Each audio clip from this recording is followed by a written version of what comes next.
Saudações, eu sou Renato Veloso e nessa aula vamos estudar a responsabilidade tributária de terceiros. E já precisamos observar que a responsabilidade tributária de terceiros ela pode se dar em duas modalidades. A primeira modalidade é a que está prevista no artigo 134 do Código Tributário. Nessa modalidade, o terceiro ele será responsável tributário ainda que ele atue de maneira correta, de maneira regular. Na segunda hipótese, que é a do artigo 135, há uma conduta irregular, uma conduta ilegal do responsável tributário. E essa conduta irregular atrai para ele a responsabilidade tributária.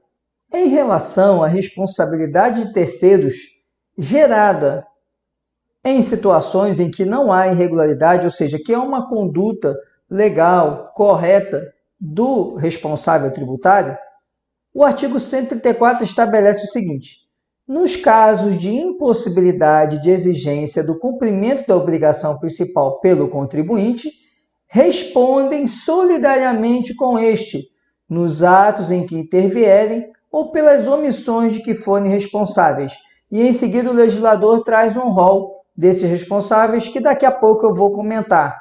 Mas primeiro eu gostaria de chamar a atenção para a análise do caput desse dispositivo.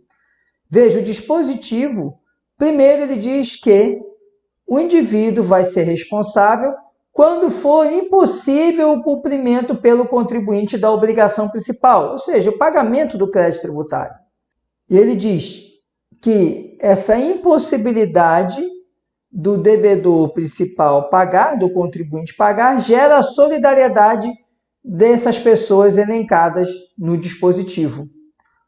E precisamos, então, nesse momento, fazer uma indagação. Ora, se o indivíduo ele só pode ser responsabilizado se o outro não pagar, então como é que eu posso dizer que essa responsabilidade é solidária se ela só vai se manifestar quando o devedor principal não puder pagar? Em razão disso, a doutrina e jurisprudência interpreta que o dispositivo não trata de uma responsabilidade solidária, e sim de uma responsabilidade subsidiária, porque para ela surgir no mundo jurídico depende da impossibilidade de adimplemento pelo devedor principal, que é o contribuinte, que é aquele que pratica o fato gerador. Dito isso, vamos agora entender quais são essas hipóteses. Quem são as pessoas que podem ser responsabilizadas pelo inadimplemento de um contribuinte? Os pais é a primeira hipótese, em relação aos tributos devidos pelos filhos menores. O que acontece aí? Vou aproveitar e dar um exemplo exatamente usando os pais, e esse exemplo vale para situações que envolvem os outros incisos. Vamos imaginar que um filho herde, ele ganhe uma herança de um testamento, através de um testamento, ganhe uma casa. Vamos imaginar que um tio-avô da criança, em testamento, resolve, essa criança não poderia herdar pela linha sucessória, mas ele resolve deixar em testamento uma casa para essa criança, porque esse tio-avô gostava muito da criança. Essa criança ela vai ser proprietária de um imóvel, mas essa criança ela não vai saber, por exemplo, quais são os dias de vencimento de um tributo, que ela tem que ter o dinheiro para pagar o tributo. Até porque normalmente a criança não vai ter rendimentos, a não ser que ela alugue o imóvel. Então o que vai acontecer é que essa criança não pagando e não havendo possibilidade de cobrar dela, o pai, ou os pais, o pai e a mãe, vão ser responsáveis pelo tributo devido por essa criança em relação ao imóvel que ela é proprietária. Mas eles vão ser responsáveis subsidiariamente. Quando? Quando não houver possibilidade de cobrar da criança. Não havendo possibilidade de cobrar da criança, surge a responsabilidade dos pais. Veja que os pais não cometem nenhum ato irregular. Não há nenhum vício de conduta deles, não há nenhum abuso desse poder-dever do pai em relação ao filho. O que há é a impossibilidade de se cobrar da criança, porque ela não tem um patrimônio para pagar o tributo. Então, surge aí para o Estado a possibilidade de cobrar esse tributo de quem?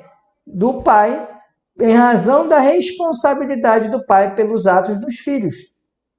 Responsabilidade essa em caráter subsidiário no âmbito tributário. E o mesmo vai valer no caso dos tutores e curadores, administradores de bens de terceiros, por exemplo, as imobiliárias. Uma imobiliária que administre bens de uma pessoa, administra imóveis de uma pessoa, ela responde subsidiariamente pelos tributos devidos em relação aos imóveis que estejam na administração dela, lógico.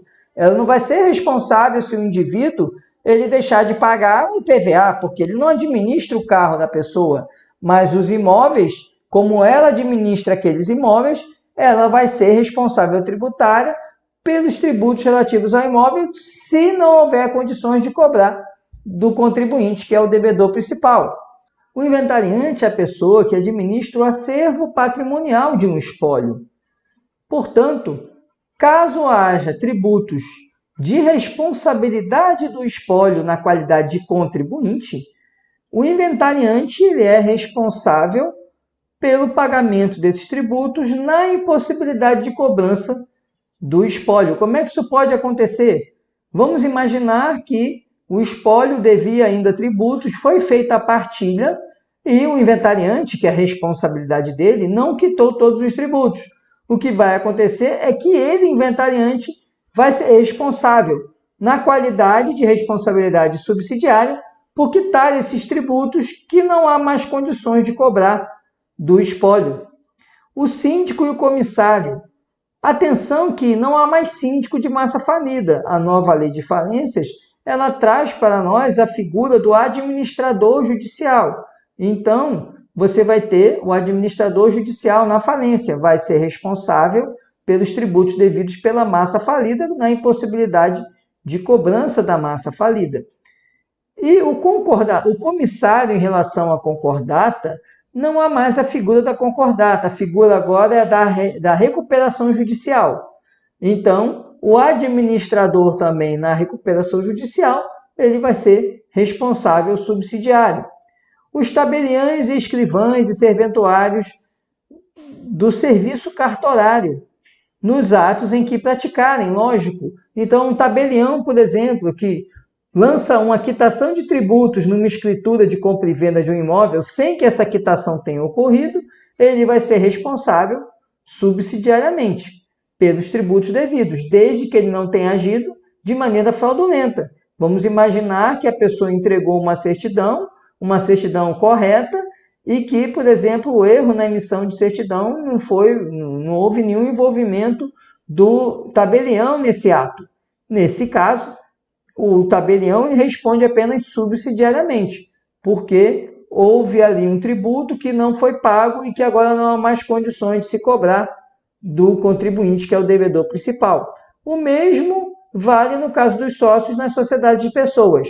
O parágrafo único do artigo 134 nos alerta em relação à mesma questão das penalidades que nós já discutimos anteriormente, dizendo que, nesse caso, no caso do artigo 134, somente as multas de caráter moratório serão de responsabilidade do responsável em razão do artigo 134. Portanto, nessa situação do artigo 134, não pode ser cobrado do responsável tributário as multas em caráter punitivo, somente tributo, juros, atualização monetária e multa de mora. Multa punitiva não pode ser cobrada do responsável tributário na hipótese do artigo 134. Vamos ver que no artigo 135 isso será diferente. Portanto, podemos concluir que o artigo 134 traz dois requisitos para que ocorra a responsabilidade tributária do terceiro.